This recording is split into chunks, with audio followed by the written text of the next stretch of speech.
You likely saw the 1 horsepower video I did on the first rebuild we did on this. I decided I'm going to go ahead and try the 2 horsepower. I've already built the kit. The system's going to come in a flat rate box. Open it up, pull out the spacers, pull out the 6 1/8 wheel,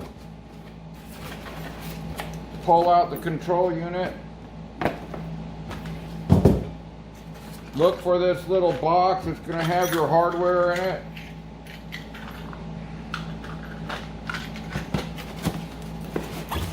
Pull out the motor. Set the box aside. Remove this pulley from your machine. Remove the motor. These 4 bolts. Now I have to explain to you, these 4 bolts are longer than the new bolt. If you use the old bolt, you're going to wreck the new motor. And whatever damage you do, you're going to have to pay for it because it won't be warranty. So always use these bolts somewhere else. Put them in your bolt box. The bolts that come with it are the ones you're going to want to use. A little bit more about the motor and the controller. This is for the T32459. There's another just like this they just released, ends with a Z. The motor is 1 horsepower instead of 3/4. The controller is the same controller. The pulley is the same pulley. Difference with the controller is they changed the code in the operating system inside. The numbers have got a Z at the end. The motor has a Z at the end. The pulley fits both motors, so I'm willing to bet this whole kit will fit on the new version. Something else that came up with the new version, they just released it about a month ago. When they did, when the number changed to the Z, the price went up $85. And for about 3 weeks, it stayed at that $85 higher price, and now all of a sudden it's on sale with free shipping. The new version, 1 horsepower motor, it's on sale. I actually bought one because the conversion on this was so successful that I'm going to build one for myself. I will be able to tell you for sure whether or not this will fit in a month. In the meantime, if you're taking working parts off your machine, maybe you can sell them on eBay and get $200–300 for the motor and controller. These happen to be no good. They're not really resellable. I'm just going to use them to tear apart and see how they work. By the way, when you take these off, don't throw them out. I may want them. The 750 machine, either I have to have the motor armature machine to fit them, or I have to fit these to fit our motors. I haven't decided which way it's going to be. If I'm machining these, I'll give you credit for them. Next, take this off. Do not use this. I don't know what to tell you to do with it, but scrap it. If you put your controller here, it's going to be covered with metal filings all the time. It's going to get hot. It's going to fail. Your control unit goes up on the wall away from the unit with the back cut out so it has air cooling, because the heat sinks in the back out of the dust. Put a board on your wall, cut a square in it, put your controller up out of the way. I can tell you, it still gets soot and metal filings on it, even up here. Okay, we're going to bolt the motor on, label side up. These holes in here are what go into the original Grizzly holes. Use the bolts that come with the motor. Do not use the old bolts. They will thread in, they will go through, and they could hit and damage electronics inside. Do not use the old bolts. Wires are down so that they don't allow for any dirt to enter. They're actually sealed anyway, but why not do everything as good as you can? Put all 4 bolts in first. Do not tighten until all 4 are installed.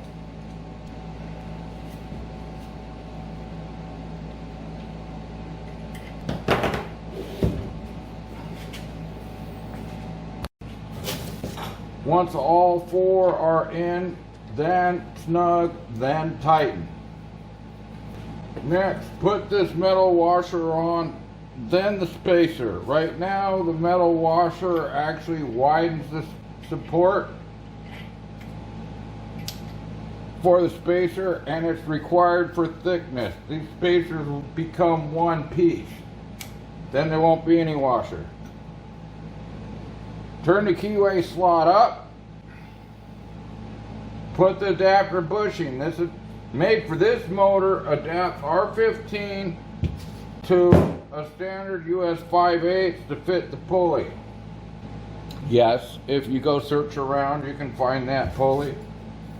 You might not be able to buy all the parts from us if you buy the pulley separately. I don't know. Put the pulley on. It's all going to depend on what kind of prices we can get.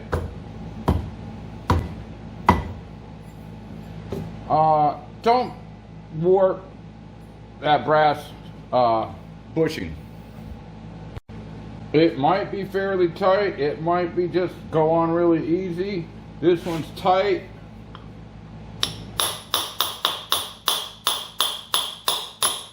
Tight's probably better. Tighten the set screw.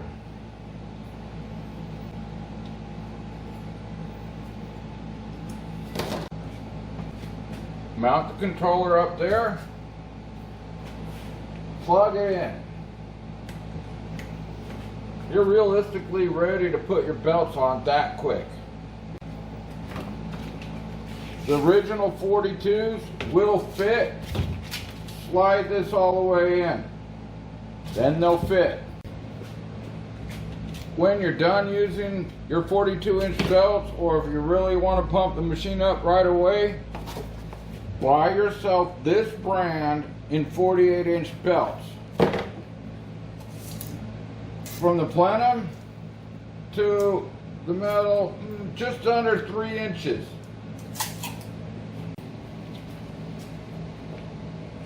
Put the belt on.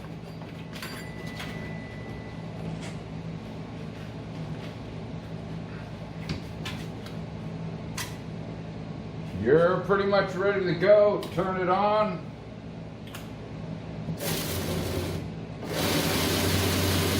Align it.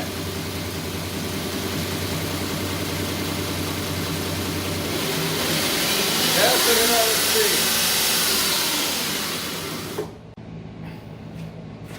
Now, before you start running this, you should actually check your controller to make sure it was set right. Make sure you didn't tamper with it and change it, because that's what usually happens. It's going to come fully programmed for the machine you bought it for, unless you just buy the motor itself. Then it's going to have a standard base default program in it, and you really should learn a little bit about programming.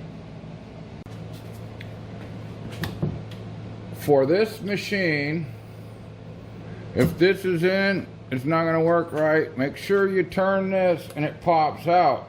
If you're getting anything besides the rotating circle, turn this on and off, turn this up and down. When you have the rotating circle, you're ready to run, providing the P settings are correct.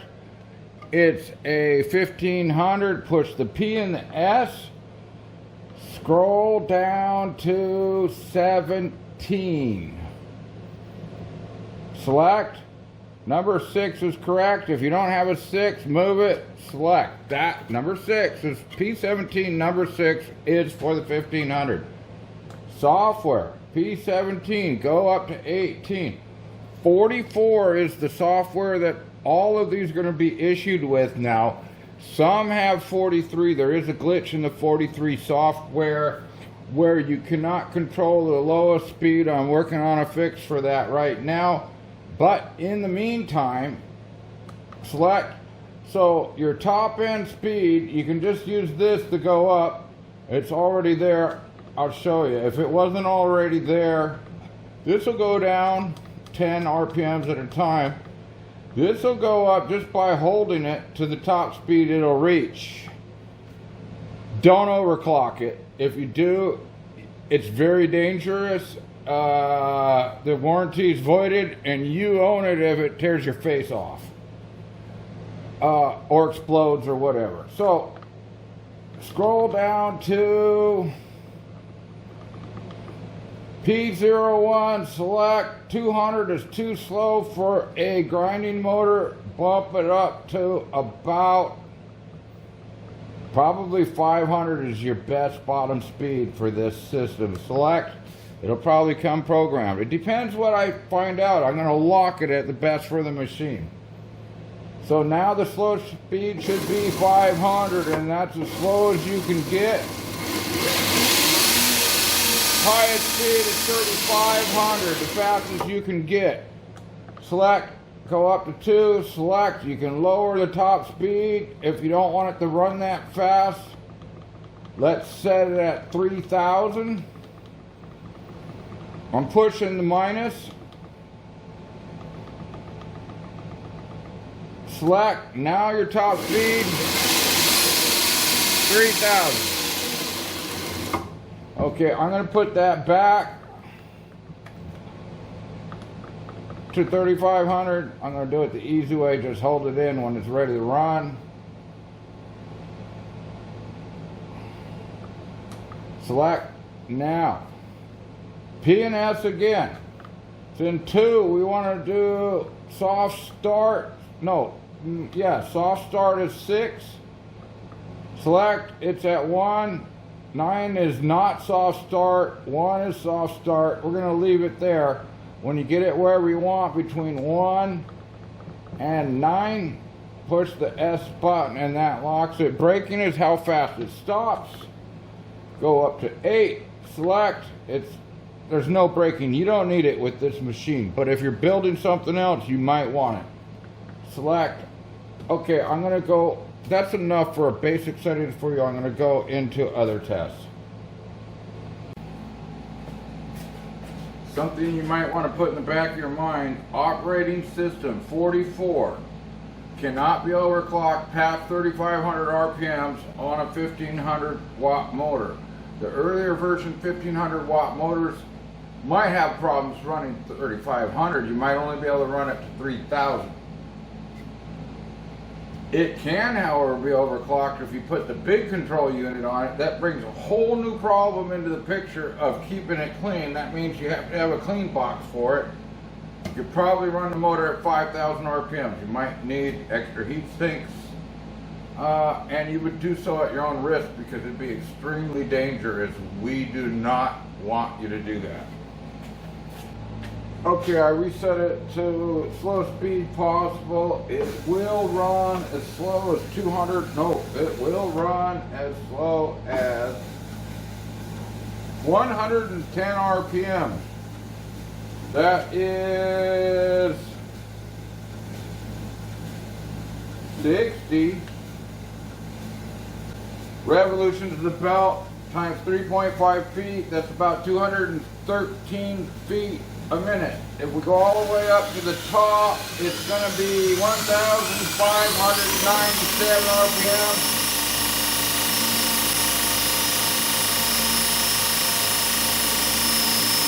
And that is about 5,500 feet a minute. So a mile a minute, 60 miles per hour. Okay, I'm going to just give you a short sample of what this can do. I'm going to do another video on actually running it over time, but we'll give you a short look at it. Then I'm going to wrap this. This is just instructions on how to put it together, and I'll create another video in a day or two. So top speed 3,500.